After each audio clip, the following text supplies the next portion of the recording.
Hello guys, আসসালামু আলাইকুম। সকলে কেমন আছেন? আশা করি সকলে ভালো আছেন। সো গাইস, আজকে আমরা এমন একটা জায়গায় যাব, শেরপুরের গোপনীয় একটা জায়গা। সো গাইস, জায়গাটা আপনারা সবাই চিনেন, হয়তো নাম শুনেছেন, শেরপুর গোদারাঘাট। সো গাইস, তো দেরি না করে চলেন আমাদের সাথে। আমরা থানামোড় থেকে চলে আসলাম কারণসকলা বাজারে। কারণসকলা বাজার থেকে হাতের ডানে যেতে হবে একটু, যাওয়ার পর এখানে অটো যাই। অটোকে কাউকে জিজ্ঞেস করলেই হবে যে জায়েরচর বাজারে যাব। তো গাইস, আমরা অটোতে উঠে বললাম। তো আমরা জায়েরচর বাজারে যাব।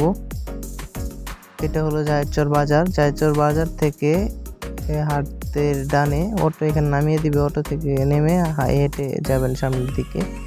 তো আমরা যাচ্ছি, বেশি সময় লাগবে না, হেঁটে গেলে 5-6 মিনিটের রাস্তা। তো আমরা হেঁটে রওনা দিয়েছি একটু সামনে।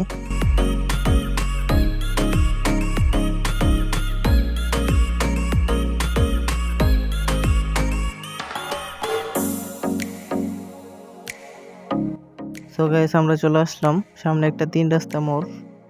তো গাইস, সামনে ওই আমরা যেভাবে যাচ্ছি একদম সোজা চলে যাওয়া যাবে। তো ডান দিক দিয়েও যাওয়া যাবে, ডান দিক দিয়ে একটু ঘোরা হবে। তো গাইস, আমরা তাই সোজা চলে যাই। অনেক সুন্দর একটা পরিবেশ।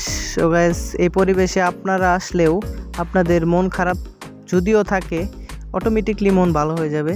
সো গাইস, আপনারা চাইলে আসতে পারেন। পরিবেশটা অনেক মনোমুগ্ধকর, আমার কাছে অনেকটা পরিবেশ ভালো লেগেছে, এর জন্যই আপনাদেরকে দেখানোর জন্য এই ব্লগটা করা। সো গাইস, তো দেখতে থাকেন। প্রাকৃতিক পরিবেশ, এরকম পরিবেশ যে হয় আমার ধারণার বাইরে ছিল। তো আপনাদেরকে দেখাই। আপনারা চাইলে নৌকায় উঠতে পারবেন। সো দেখেন, পার হচ্ছে নৌকায়।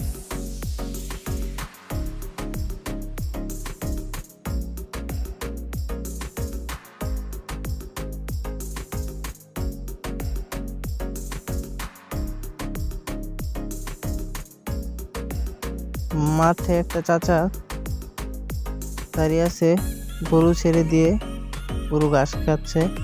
তো এই পরিবেশটা আসলেই অনেকটা মনোমুগ্ধকর একটা পরিবেশ। তো এখানে না আসলে বুঝতেই পারবেন না এত সুন্দর একটা পরিবেশ। তো সকলেই ভালো থাকবেন। আজকের আমার এই ভিডিও এই পর্যন্তই।